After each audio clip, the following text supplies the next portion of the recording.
कड़कती गर्मी में अशोक की हालत खास्ती होती जा रही थी।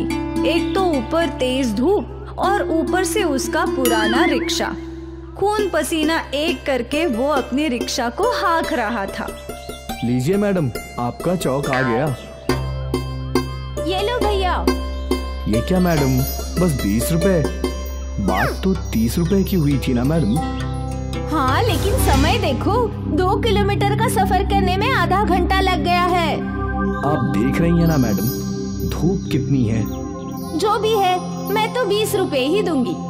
वो औरत अशोक को 20 रुपए थमाकर चली गई। अशोक के साथ अक्सर यही होता था, कभी उसे अपनी पूरी मजदूरी नहीं मिलती थी। वो उदास था और दुखी भी, और अपनी सारी परेशानियां वो अपने आराध्य को बताया करता था। हे बाल गणेश, आप तो देख ही रहे हैं कि मेरे साथ क्या हो रहा है। मेरी मदद करिए, मुझ पर कृपा कीजिए गणेश जी। अपने सारे गम गणेश जी को बताकर अशोक वापस काम पर लग जाया करता था। एक के बाद एक सवारियों को उनकी मंजिल तक पहुंचाकर अशोक के पैरों में बहुत दर्द हुआ करता था। पूरा दिन रिक्शा चला कर अशोक ने बस 100 रुपए ही कमाए। अशोक परेशान जरूर था, पर उसे अपने गणेश जी पर पूरा भरोसा था।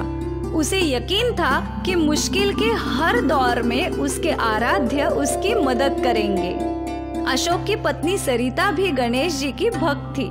वो नित्य सुबह शाम गणेश जी की आरती भी किया करती थी और रोज शाम की आरती तक अशोक घर पहुंच जाया करता था। जय गणेश जय गणेश जय गणेश देवा, माता जाकी पार्वती पिता महादेवा। अशोक हर दिन बाल गणेश के समक्ष देसी घी का दिया लगाता था। पापा, एक सवाल है। पूछो।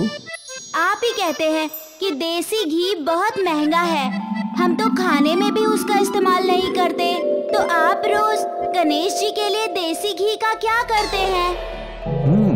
सवाल अच्छा है। भले ही हम अच्छी अच्छी चीजें खा नहीं सकते बेटा, पर गणेश जी के लिए सारी चीजें सबसे अच्छी होनी चाहिए। इसलिए मैं उनके लिए शुद्ध देसी घी का दिया ही करता हूँ और हमेशा करता रहूंगा।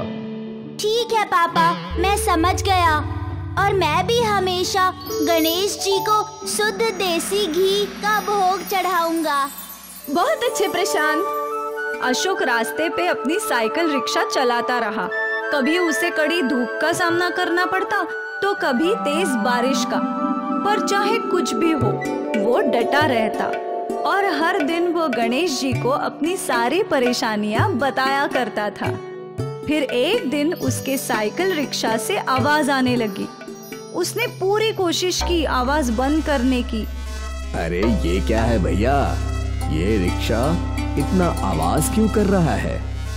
पुराना हो गया है ना, तो इसकी मरम्मत करवाओ, इसकी आवाज से इरिटेट हो रहा है। जी जरूर करवा लूंगा। अशोक कुछ दूरी तक रिक्शा चलाता रहा और उसके रिक्शे की आवाज से सवारी परेशान होने लगी। रुको रुको रिक्शा, मैं दूसरी रिक्शा पकड़ लूंगा, इसकी आवाज से बहुत इरिटेट हो रहा हूँ। अरे अरे, वो आदमी गुस्से में रिक्शे से उतर गया। हे गणेश जी, आज इतनी कमाई हो जाए कि इस रिक्शे की मरम्मत करवा सकूं। अब तो लोगों को भी इसकी आवाज से इरिटेशन होने लगा है। लेकिन उस दिन जो भी अशोक की रिक्शा में बैठा वो आवाज से परेशान होकर नीचे उतर गया। अब अशोक ने सिर पकड़ लिया। पूरे दिन में उसने कुछ भी नहीं कमाया था। स्वर्गलोक में बादलों पे बैठे बाल गणेश अपने इस भक्त की हालत देख रहे थे। मूषक राज को अशोक पर बहुत तरस आ रहा था। हे भगवान, ये कैसी महिमा है आपकी? आपके भक्त इतनी मुश्किलों में हैं और आप उसकी सहायता ही नहीं कर रहे हैं। मूषक, इंसान का जीवन उसके पिछले जन्म के कर्मों पर निर्धारित है।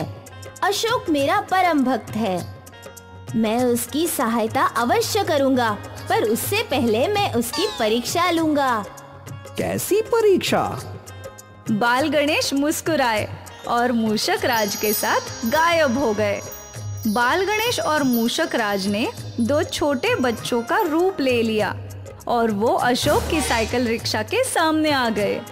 अंकल अंकल, प्लीज हमारी मदद कर दीजिए। क्या हुआ बेटा? हम अशोक कुंज में रहते हैं। यहाँ स्कूल आए थे। हमारे पास जाने के पैसे भी थे, पर जैसे हम स्कूल से निकले तो हमारी जेब में पैसे ही नहीं थे। अशोक कुंज बहुत दूर है और हमारे पास पैसे भी नहीं है। प्लीज हमें वहाँ छोड़ दीजिए। ठीक है, बैठ जाओ। वैसे भी आज मेरी साइकिल रिक्शा में कोई बैठ ही नहीं रहा। कम से कम तुम दोनों की ही मदद कर दूं। Thank you uncle. Thank you. कोई बात नहीं बेटा, बैठ जाओ। दोनों बच्चे साइकिल रिक्शा में सवार हो गए और अशोक साइकिल हाँकने लगा। अशोक कुंज में कहाँ जाना है? गणेश मंदिर के पास। ठीक है। अशोक कड़ी धूप में पसीने बहाते हुए साइकिल चलाता रहा और दोनों बच्चों को अशोक कुंज ले आया। बेटा, तुम दोनों की मंजिल आ गई है। दोनों बच्चे रिक्शा से नीचे उतरने लगे और उतरते ही बच्चे बाल गणेश और मूषक राज के रूप में बदल गए। बाल गणेश! हे भगवान, आप मुझ गरीब की रिक्शा में, मेरा जीवन धन्य हो गया भगवान। अशोक, मैं यहाँ तुम्हारी परीक्षा लेने आया था और इस परीक्षा में तुम सफल हुए। तुम ना ही मेरे सिर्फ अच्छे भक्त हो बल्कि एक अच्छे इंसान भी हो, और इसीलिए आज से तुम्हारा जीवन खुशियों से भरपूर्ण होगा। तथास्तु। बाल गणेशा के आशीर्वाद से अशोक और उसके परिवार की जिंदगी ही बदल गई। उसके पास बड़ा घर और ढेर सारी शोहरत आ गई, लेकिन वो अब भी पूरे मन से बाल गणेशा की आराधना करता था। आज भी नित्य हर दिन उसके घर बाल गणेश की पूजा होती थी। जय गणेश जय गणेश जय गणेश देवा, माता जाकी पार्वती पिता महादेवा। और आज भी वो शुद्ध देसी घी का दिया लगाया करता था और साथ ही शुद्ध देसी घी में बना भोग भी चढ़ाया करता था। बाल गणेश ने अपने इस भक्त की जिंदगी संवार दी।